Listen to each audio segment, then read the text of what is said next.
Okay, that sounds great, John. Terrific. Just to begin, at what point in your life did you decide that a career in music was the way you wanted to go as well? Well, let's see now, John. Writing songs and singing was something that just came really natural to me. It was a real natural form of expression for me. I grew up in a very creative family. My father was a writer and a journalist. And so I grew up in a household where it was all about getting the story done every week, you know what I'm saying? And there was a lot of, discussion all the time about the writing and the this and the that. And by the time my eldest brother, Loudon, started writing songs, I kind of thought to myself, hey, I can do that too, My brother Loudon and I are 11 years apart, so when he wrote his first song, I remember sitting in the kitchen listening to it, and he was about 20, so I was 8 or 9, and I distinctly thought to myself, hey, I can do that. So that was quite an influence. Do you think without Loudon going into music himself, you would have gone there too? Well, music was a huge part of my life anyway, even at that point. I grew up with doing a lot of music lessons and solfeggio and studied the piano, and I was really into it, So who knows? I would like to think so, but I was definitely, encouraged by the fact that there was a lot of music and a lot of writing going on in the family, Sure. Yeah.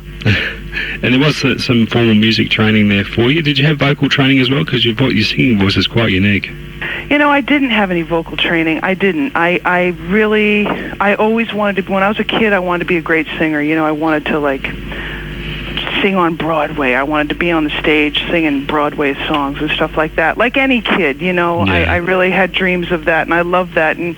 But I was a very average singer as a kid. Never got any of the parts in the choir, and never really. I was just kind of average and kind of easily missed, And I don't know. It just seemed that that singing was something that I just worked on, and just kind of really went into my own thing with, and worked on in my most disciplined way with my voice. I've only worked with a handful of great singing teachers. I didn't study voice per se. Your music has been described, and it is a real melting pot of musical styles. How would you best describe it to someone who was a first-time listener? Well, I would say that putting it in, it's hard to say what it is, but I would say that my writing style is, I'm kind of an emotional observer. Mm-hmm. And so it's singer-songwriter Lee in that sense. And I'd say that it definitely blends. I mean, you can tell where I came from. You can tell by listening to the music who I'm influenced by. The kind of music that I listened to as a kid, I think it's pretty obvious. I loved all the female singer-songwriter pop writers, Carole King, Carly Simon, Joni Mitchell, Joan Armatrading. Mm-hmm. That was the kind of stuff that I was listening to. I listened to a lot of British rock when I was a kid because I lived in England for a few years. And I wanted to be Sandy Denny. Let's just cut to the chase, okay? Let's just cut to the chase. No more kidding around. Well, you wouldn't have been alone there. Were you, having so many members of your family involved in music, were you concerned at any stage, or have you encountered any problems having your music constantly compared to your brothers, or? Yeah, that's okay though. Yeah, it's kind of, people are always trying to find a context, mm-hmm. which is totally cool. But we're all really different, yeah. which is what's so terrific. I mean, my brother Loudon and I, not only are we almost, different generations, but he is a man and I'm a woman. So it's two totally different situations. Can you describe the feeling when you finally got your first CD out there? Was there a feeling of relief seeing the critical acclaim that it came with? Well, yeah, it was cool. I was very blasé about it, actually, because it had been so many years that I'd been doing the music, and our first release was just a lot of fun. It was just exciting and fun, and actually quite low-key, I must say. And I was surprised that people liked it, frankly. I just didn't really... The whole medium, the whole art form of creating a recording is such a different art form from writing or performing, so it was just kind of a whole new world that I had a lot to learn about, and I'm still learning about it. Tell us about Stephen Murphy, who you've been working with for quite a while. How you been working? Great. He's great. For years I toured by myself with my piano, lugging my piano all around the country, doing gigs, and I was really pretty sick of myself. And in 1990, I met Steve Murphy, who was a rock guitarist, and we just kind of hit it off. And I started teaching him my songs, and he started coming to shows, and I loved it. I loved having the support, and I really enjoyed that, and he and I worked for quite a few years together and put together a band, and then we started writing songs together, which has really been terrific, and we've been collaborating on songs for since about 1997. And he's a great, we just go together really good. It's amazing because musically we blend beautifully.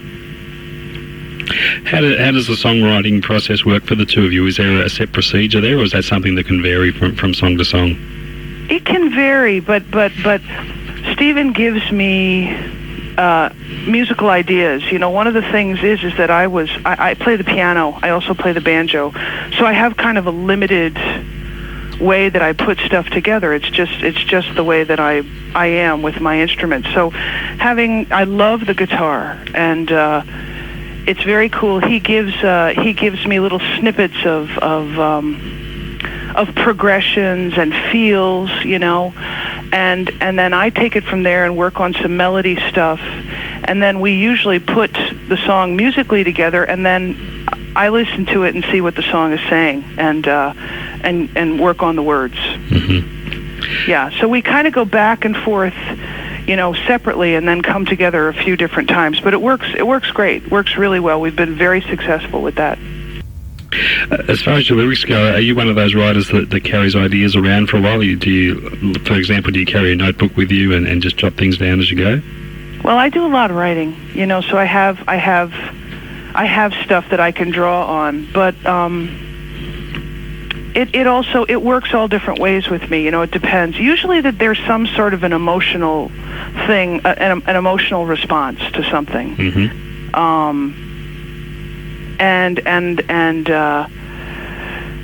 It's usually very much connected to the music. I have to kind of hear the music and see where that takes me on an emotional level. And then as far as the words go, I might draw on something that I'd already been doing some writing about, or I might just start anew. For me, it's not always about what exactly it is that I'm saying, but it's about how it feels. Okay. Yeah. Because, different words feel different ways. Yeah. Yeah. Yeah. Even just the way that you say them or speak them, So it's very much, it's almost like, I don't know, songwriting as impressionistic art, maybe, sometimes. Mm-hmm. Just go for it. I'm a great believer in just going for it, because you know what, man? We can edit for the rest of our lives. So you're a believer that the first instincts are usually best? I think it's good to go with your first instinct and then to hone and really work on fashioning a song over time. Yep. I believe in just let it happen. Don't get out of the way. Let the flow, I'm into letting the flow happen, and then, hone and edit. Your album so far have had a really impressive array of musicians from impressive backgrounds. Is there a certain criteria as something you look for specifically in musicians to work with? Well, you're talking about on the recording? Yeah. Well, our most current recording, what was really cool about that, which was a little different, was that we worked with a producer, whereas at the other three recordings, Stephen and I produced those records. So the answer is kind of there's kind of two answers. Yes, we do. We think really hard about who we'd like to bring in, who would best support the songs. On Cool Morning, our most current recording, producer Joe Bonadio brought in some really, really cool, David Sanchez is on that record, and Jeff Allen and John Petitucci. Those guys were amazing to work with. And that was the first time I'd ever worked with those guys. And it was really an amazing experience to work with such incredible, generous, and beautifully proficient and gifted musicians. So, how's that for an answer? That's a pretty good answer. Okay. There's a nice complement of light and shade on your albums too, varying moods, so to speak. Is that something you're very conscious of trying to achieve? Say that again, John? A nice feeling of light and shade, varying moods within your records? Yeah, I like that, light and shade. Can I have that? You can have it, yeah. Okay, good. I'm writing it down.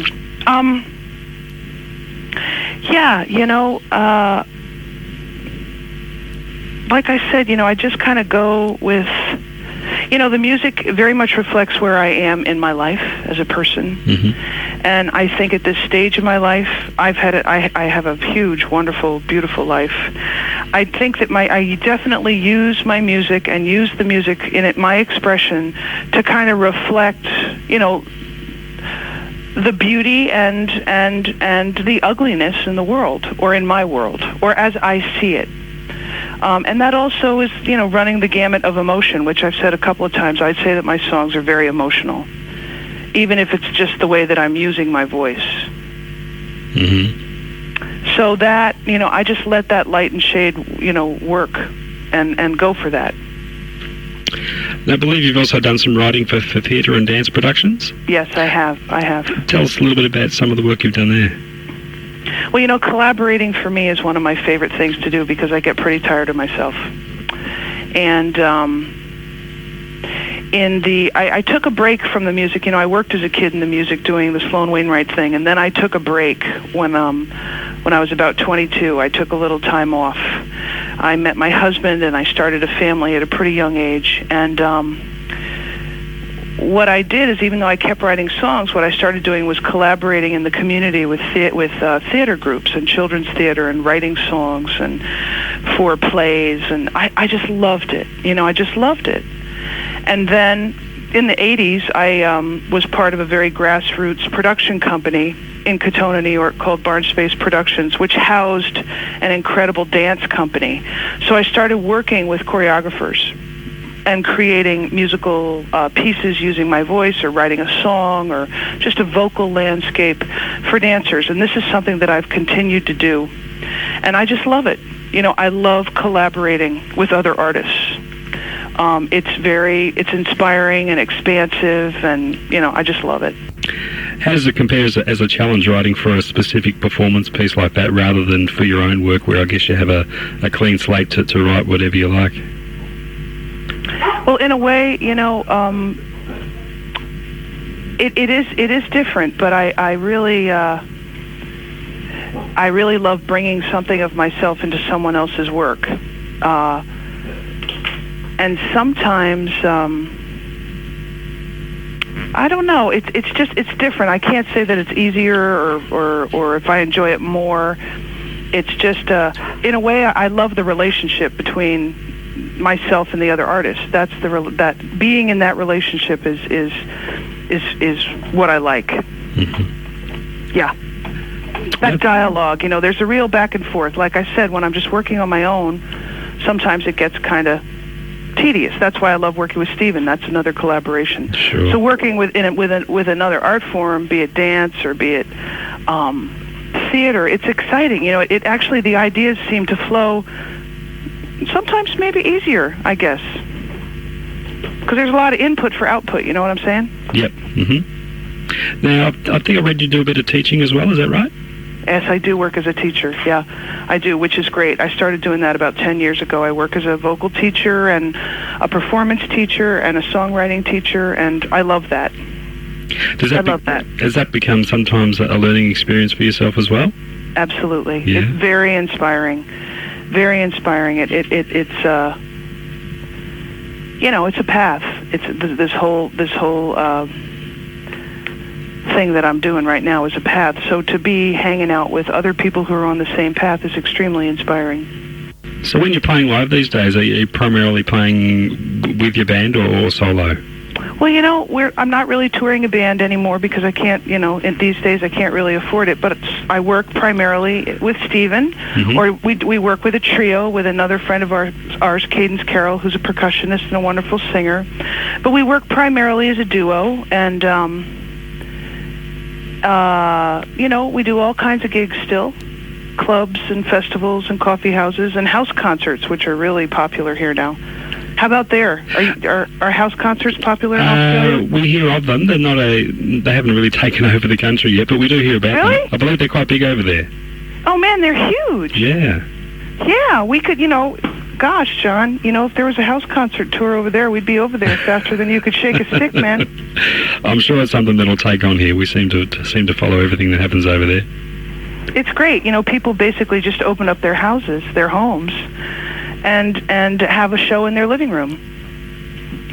Fantastic. Invite 20 of their favorite friends and have a show there. What a great idea. Yeah. There's been some nice cover songs that you've done on your recordings too. Yes. Is there some quality, a particular quality you look for in a song that makes it a potential song for you to cover?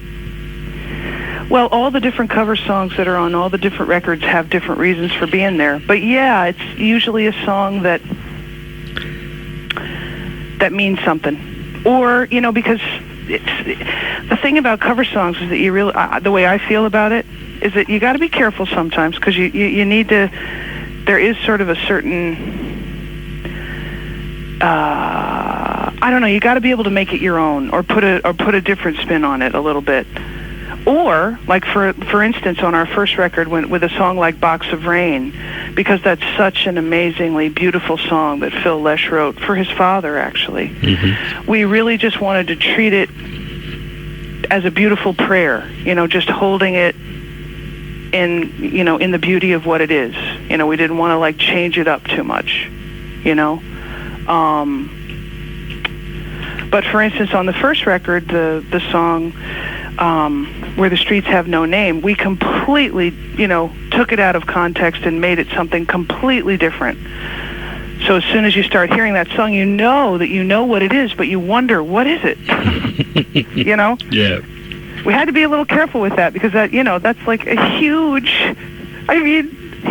Yeah. Crazy, man. It was crazy. What a crazy idea. It worked.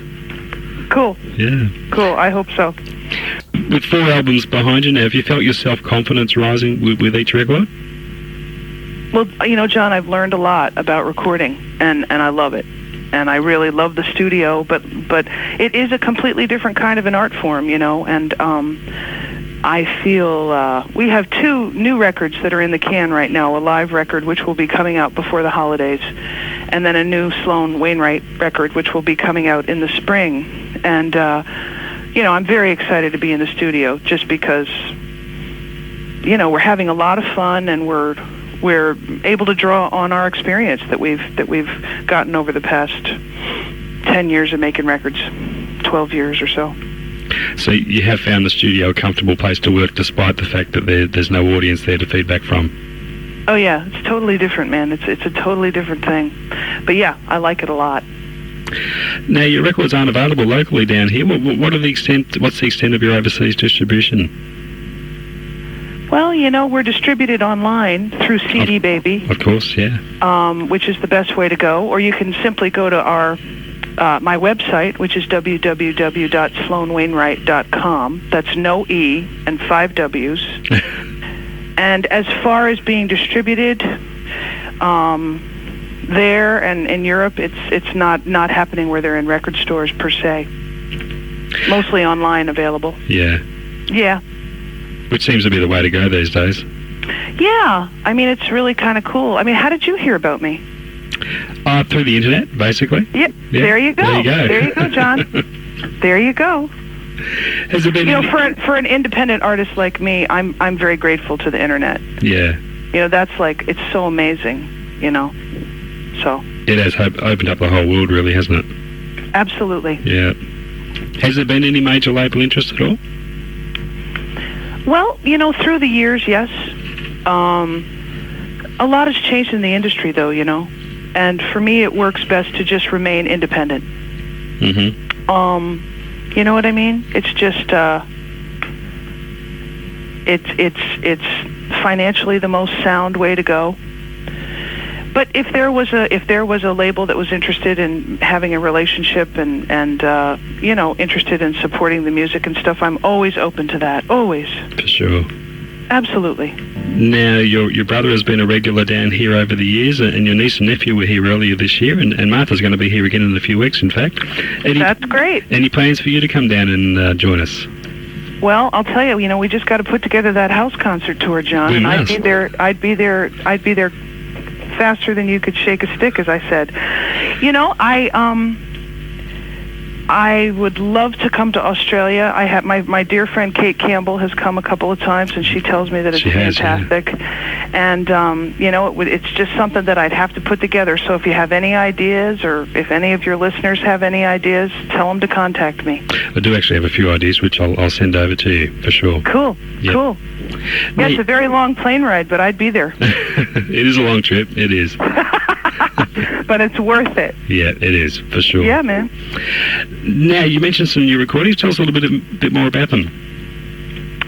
Well, we have a live recording which will be out for the holidays, which is a live show that we recorded last December. I've been doing a Sloan Wainwright and Friends holiday show for 5 years, and we recorded it this past holiday. So it's a really fun, upbeat evening of contemporary and traditional holiday songs. And I have some friends who were there that night, sharing the night with me. Pete and Maura Kennedy, I don't know if you know their music, but they're wonderful. And Gandalf Murphy and the Slambovian Circus of Dreams, they're incredible. Mm-hmm. And we had a lot of fun. So that live holiday recording, or Christmas CD, will be coming out probably in November. And then in February, and I are going to release our new Sloan Wainwright record, which I think might be called Viking Tree, but I'm not sure. Something like that. Or maybe Songs from Maple Avenue might be called that. Okay.